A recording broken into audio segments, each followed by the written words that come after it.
بسم اللہ الرحمن الرحیم ان الحمد للہ وان الکبریاء للہ وان العظمة للہ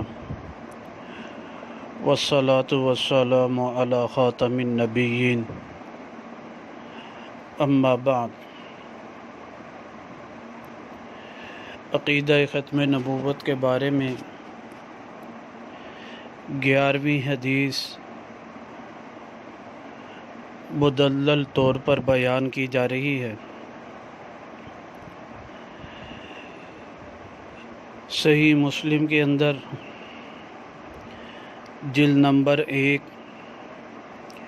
کتاب المساجد و مواضع الصلاۃ، اس میں حدیث نمبر 1167 جو ہے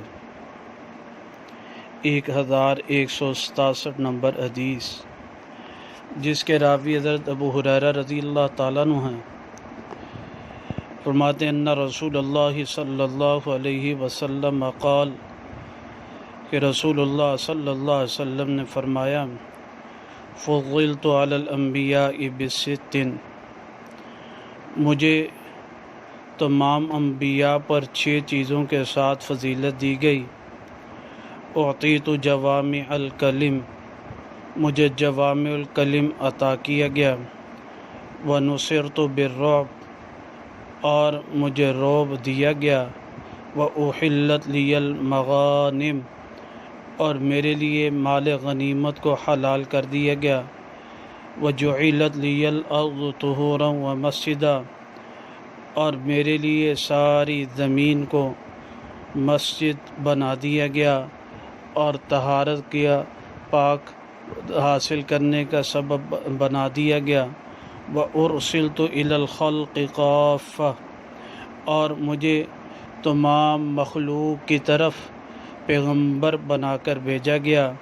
وختم بی النبیون، اور میرے ساتھ انبیاء علیہم السلام کا اختتام کیا گیا، یعنی میرے بعد کوئی پیغمبر، کوئی نبی، کوئی رسول نہیں آئے گا، میں خاتم النبیین ہوں۔ اللہ سبحانہ وتعالیٰ اس عقیدہ کی پاسداری، چوکیداری کی توفیق نصیب فرمائے۔